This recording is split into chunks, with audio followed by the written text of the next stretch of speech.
Well, the upper section of a space rocket traveling at over 8,000 kilometers per hour has crashed into the moon. While it wasn't intentional, scientists are still using it as an opportunity to study the impact of the collision on the lunar surface. For more on this, I'm joined in the studio by astrophysicist Dr. Sara Webb. Good to have you here in the flesh. So we know that it's been a few hours since part of that SpaceX's Falcon 9 rocket crashed onto the moon. What do we know has happened so far? So far we're assuming that it has crashed onto the moon. All of our orbital determinations have said that it should have crashed around 4:30 p.m. our time here in Australia on the eastern coast.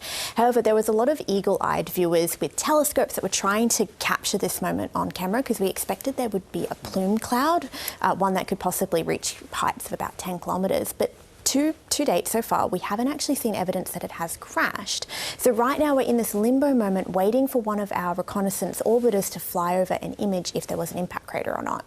So if there is an impact in that scenario, what would it present to researchers like yourself? What can we learn? What could you learn from an event like this? Yeah, so even though it's an incredibly unfortunate event, we don't want to crash things onto our moon, but it is an opportunity for us to study what is beneath the surface. So impact craters are obviously, they're not rare on the moon, they happen all the time, but man-made impact craters are quite rare. And this one is going to be a doozy. It's going to be about 20 metres in diameter, up to 5 metres deep, meaning that if it has created that crater, we can study what is under there. We can look at what are the minerals and potentially what resources are on that position in the moon. Yes, it's almost like drilling without having to drill into the surface. Exactly, yeah, that's exactly right. And any information we can glean, even if these are accidental circumstances, is always important to the scientific community. Yes. Now, this was, as you mentioned, unintentional, but, you know, prefer that it didn't happen. That's right. But are there concerns that such collisions could have ramifications, you know, for unwanted ramifications for the surface, including perhaps the preservation of sites like, you know, those of the Apollo missions? Yeah, absolutely. So this is a topic that we discuss quite openly in the space community. We have a heritage on the moon that we need to protect. It's nobody's moon to litter and to pollute. And we know that all too well here in Australia. Of course, with our First Nations people, this is part of Sky Country as well. So it's got many deep connections across the globe. But certainly when we're thinking about having our Apollo sites protected, they are heritage listed now. There's instruments and scientific data there that we might want to collect one day. We don't want that contaminated. And then thinking into the 2030s, when we're going to have humans living on the south pole of the moon, which to us right now in the studio is actually the north position, we don't want humans impacted by events like this either. Are there ways, you know, to prevent space junk from hitting the moon unintentionally or not? And do companies like NASA, SpaceX, but also even the Chinese Space Agency, do they have a responsibility to do so? They do have a responsibility to do so. So every nation who launches, and now this is a private company but launched under the United States.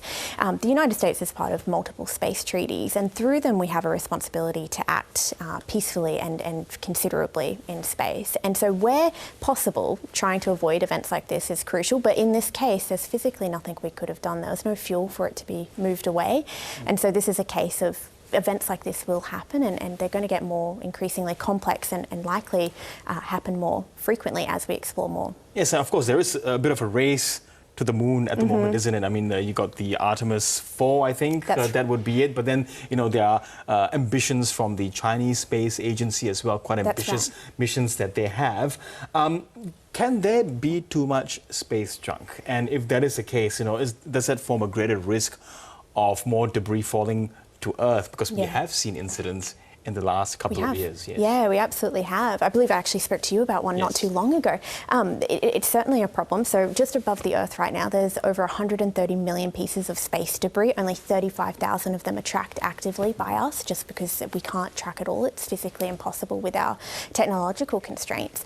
And so even that number is astounding. And we're reaching a teeter point where it's going to become an increasing problem where if you have too much space debris, it's too risky to send things up into orbit. Now, we're not at that point yet, and we certainly won't be at that point anytime soon, but it's something we need to consider for the next decades of exploration. So are the major space agencies putting this, you know, anywhere in their list of priorities? Yeah, absolutely. So almost every spacefaring nation has some mitigation, debris mitigation policies in place, and it's certainly something that they consider really deeply because it hinders everything. When you end up having an asset that doesn't quite go how you expect it to, there's a lot of ramifications down the line.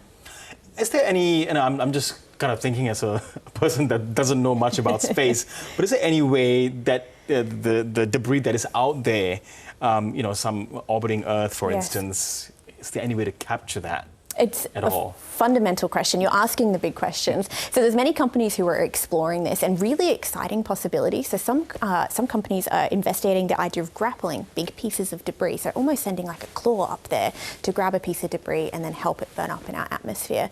There's other elements as well for some of the tinier pieces of debris, so trying to use lasers to slow it down to get it to burn up. So there's certainly massive amounts of opportunity in that space, and many people are investigating it. Yeah, and then fascinating ways to research how this can be used, isn't it? Yeah, absolutely. I mean, part of us being a spacefaring civilization is how do we do so in a responsible way, and how do we do so in a way that we can continue to explore the moon, possibly explore Mars and beyond, who knows, in the future. Yeah, Sarah, always appreciate your insights and expertise. Thank you very much. You're welcome. Thank you.